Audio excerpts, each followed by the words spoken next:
حمید گل صاحب سر، یہ جو چیلنجز ہیں حکومت کے، آپ کے خیال میں یہ کتنے امپورٹنٹ ہیں اور کیا اس پہ کوئی پلاننگ نظر آتی ہے؟ کیونکہ ہم جب بھی بات کرتے ہیں ہم نے دیکھا محمد اورنگزیب صاحب کو لے آیا گیا بغیر کسی کنسلٹیشن کے، ان کو عہدہ دے دیا گیا، اسحاق ڈار صاحب کو سائیڈ لائن کر دیا گیا۔ اب یہ جو ڈیسیجنز ہیں، محسن نقوی صاحب کو لایا گیا، باقی شخصیات کو سائیڈ لائن کر دیا گیا۔ اب اس میں نون لیگ کے اسٹیٹمنٹ آن ریکارڈ ہیں کہ یہ دو شخصیات اس حکومت کی صحت کے لیے اچھے ہیں۔ اس کا مطلب یہ ہے کہ یہ لائے گئے ہیں، خود سے نہیں آئے۔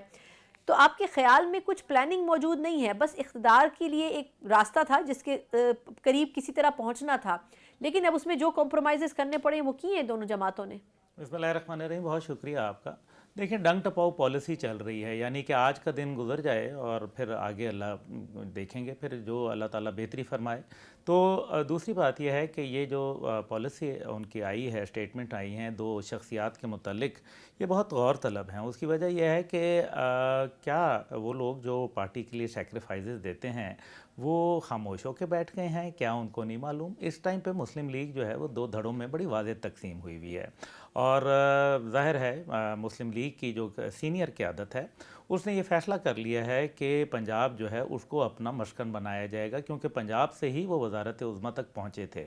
ایک دفعہ پھر وہ پنجاب کے اندر اپنے ڈیرے ڈال رہے ہیں، اور بڑا واضح جو ہے ایک سینس آف بیٹریل موجود ہے پنجاب کے اندر، اور وہ اپنے ہی گھر والوں کے خلاف ہے۔ اور محلاتی سازشیں جو ہیں وہ تو پوری دنیا کے اندر ویل نون ہیں، لیکن جہاں تک تعلق ہے دو شخصیات کا، ان کے پر کاٹے جائیں گے، اس میں کوئی شک و شبہ نہیں۔ آپ نے دیکھا کہ کس طریقے سے اورنگزیب صاحب کو وزارت تو ضرور مل گئی، لیکن اس کے بعد اکنامک کمیٹی کی جو سربراہی تھی اور اسی طریقے سے ان کی جو ہاتھ تھے ان کو باندھنے کی کوشش کی جا رہی ہے، لیکن بہرحال وہ کوشش کون کر رہا ہے آپ کے خیال میں؟ حکومت کر رہی ہے؟ دیکھیں، کہ ہونی چاہیے، کیونکہ پارٹی کے لیے جو لوگ قربانی دیتے ہیں، کام کرتے ہیں، محنت کرتے ہیں دن رات، ان کو وزارت ملنے کی امید ہوتی ہے، اور جب وزارت ان کو نہیں ملتی تو ظاہر ہے پھر وہ ایک کاؤنٹر پروڈکٹیوٹی جو ہے وہ وہاں شروع ہو جاتی ہے۔